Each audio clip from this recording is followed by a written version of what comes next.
Welcome back to Fact Fusion Network, where we break down fascinating science and bring it right to your screen.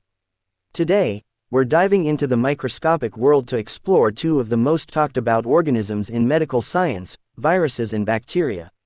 We've all heard of them, but do you know what really sets them apart? And how are they similar?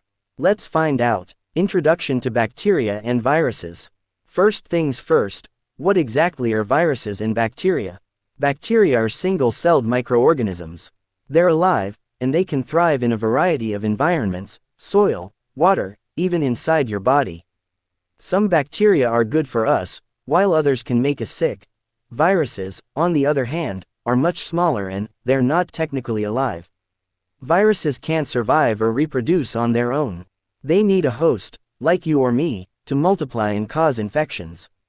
So, while bacteria can live independently, viruses are more like invaders. Size and structure. Now, let's talk about size and structure. Bacteria are much larger than viruses. In fact, bacteria can be up to 100 times bigger. Structurally, bacteria are complex. They have a cell wall, a membrane, and everything they need to grow and multiply, like DNA and ribosomes. Viruses, though, are much simpler. They're made up of genetic material, either DNA or RNA, enclosed in a protein coat called a capsid.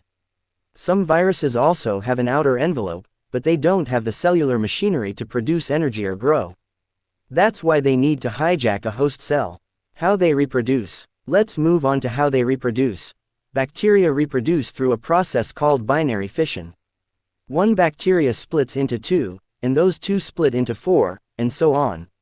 It's a fast process, which is why bacterial infections can spread quickly. Viruses, however, can't reproduce on their own. They need to infect a host cell. Once inside, the virus uses the host's machinery to replicate itself, producing hundreds or thousands of new viruses before bursting the cell open, which spreads the infection further. Good versus bad bacteria and viruses. Here's where it gets interesting. Not all bacteria are bad. In fact, many bacteria are essential for life.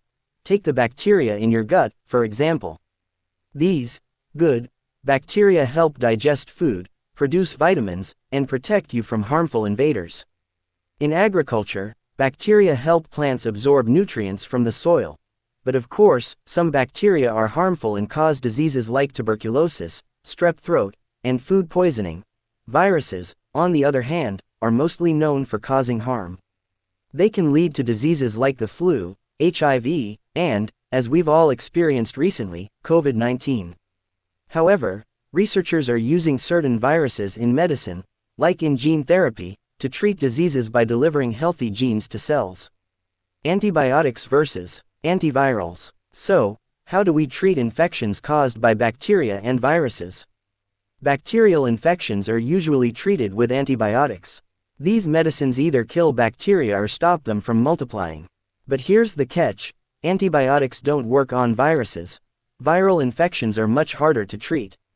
We use antiviral medications to stop viruses from replicating, but they can't eliminate the virus completely. Prevention through vaccines is often the most effective method for viral diseases. Key differences and similarities recap. Let's recap the key differences and similarities between bacteria and viruses. Bacteria are living organisms, while viruses are not. Bacteria can reproduce on their own, viruses need a host. Some bacteria are beneficial, while most viruses cause harm. Bacterial infections are treated with antibiotics, viral infections are treated with antivirals and prevented with vaccines. Both can cause diseases, but they do so in very different ways. In conclusion, while bacteria and viruses share the microscopic world, they are very different in terms of how they live, reproduce, and affect our bodies. Both play crucial roles in nature and medicine, sometimes for good, sometimes for bad. Thanks for watching today's episode of Fact Fusion Network.